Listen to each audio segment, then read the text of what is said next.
to our channel. Today I'm going to upcycle this old chair.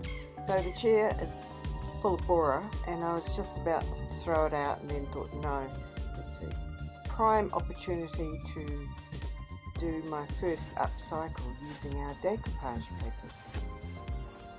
I've bora treated it first and now I'm just wiping it off with a wet rag and using our Tasman Pure brush soap. So it's just giving a good wipe off, getting all the bora treatment that I put on it off, and then I am going to just paint straight over it. As I say, this was going to be chucked out, but we're going to try and rescue it. So this is our new colour, Ruby Rose. Give the tin a good shake before you use it. See, it's such beautiful, vibrant, pinky burgundy. So what we do with this is we just dip our chalk painter's brush in, straight into it, and paint it straight on over. No sanding, priming or prep other than and cleaning it basically.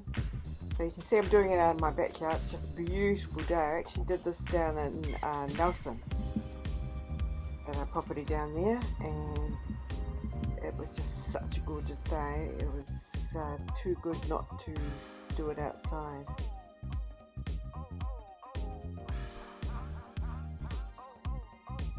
So just roughly brushing it all on.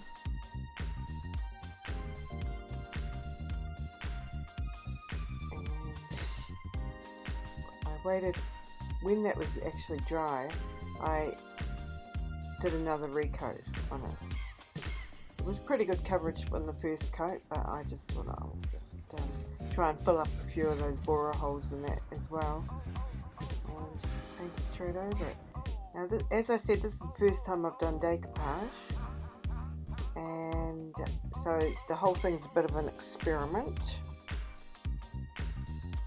There it is with the two coats on.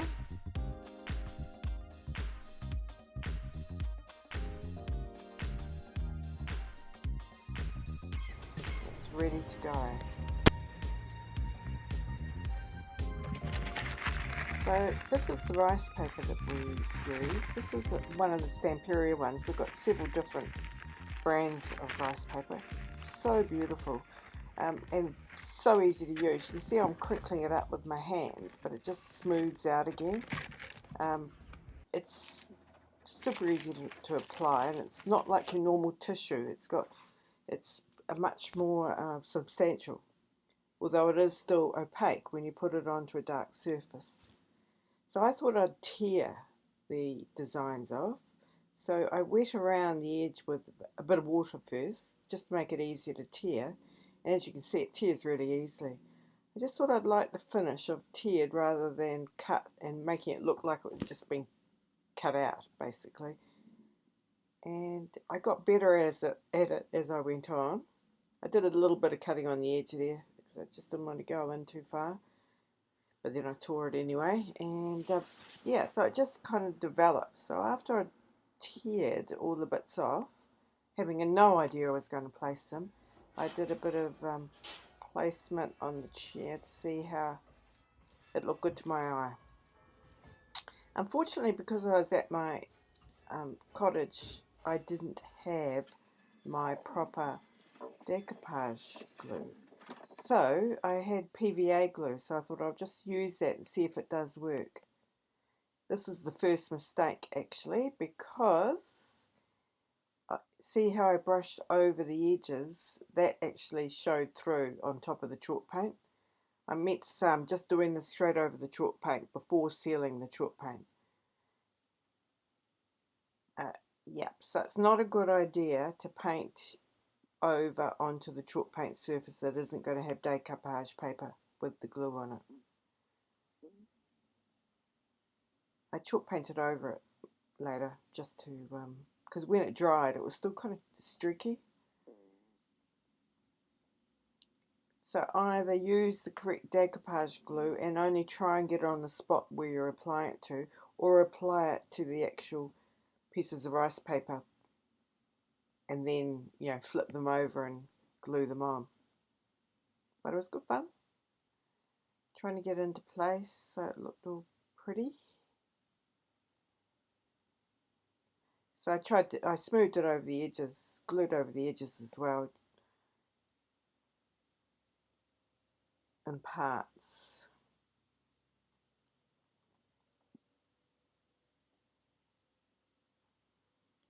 And there's the finished effect, which turned out quite lovely. So then I thought we got our varnish out, and this is our Italian varnish brush. It's got lovely, lovely soft bristles, so you can either use this brush or a decoupage brush. It's just got to be lovely soft bristles, and then you don't get so many brush marks. I didn't have a decoupage brush, so I used one of our varnish brushes. See, when the varnish goes on, it's kind of milky, but it dries clear. But put it on sparingly, because if you put it on too thick, there will be a build-up of that milkiness.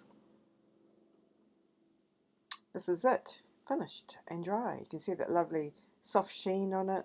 It's got full protection, but oh no, because it looks so good, I decided I'm going to get rid of the borer holes. So straight over the varnish chalk paint, I filled them up with some wood filler.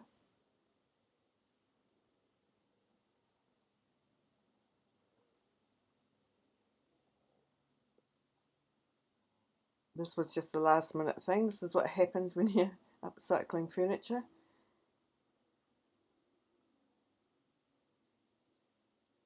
Gave it a quick sand just to get the residue of the filler off, and then got the chalk paint out and coated back over it, which magically made the borer holes disappear. So painting straight over the varnish again. Always trialing my products that we sell at our online store, so I thought I'd just, while I had it with me, try the crackle paste straight over the chalk paint where I'd patched it up, just to see how that would go on the chalk paint. So this is the clear crackle. All you do is paint it straight on with a brush, and as it dries it should magically crackle.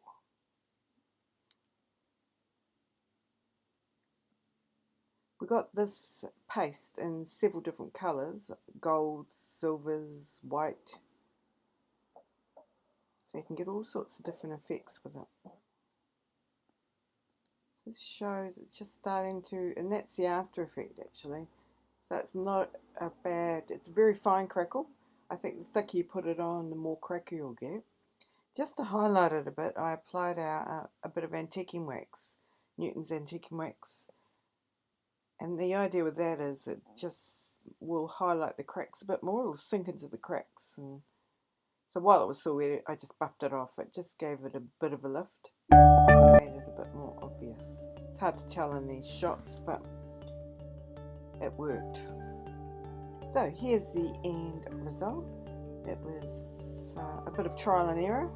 I re-varnished over the whole thing, obviously after I'd done the crackling, just to protect the legs where I'd done the borer filling.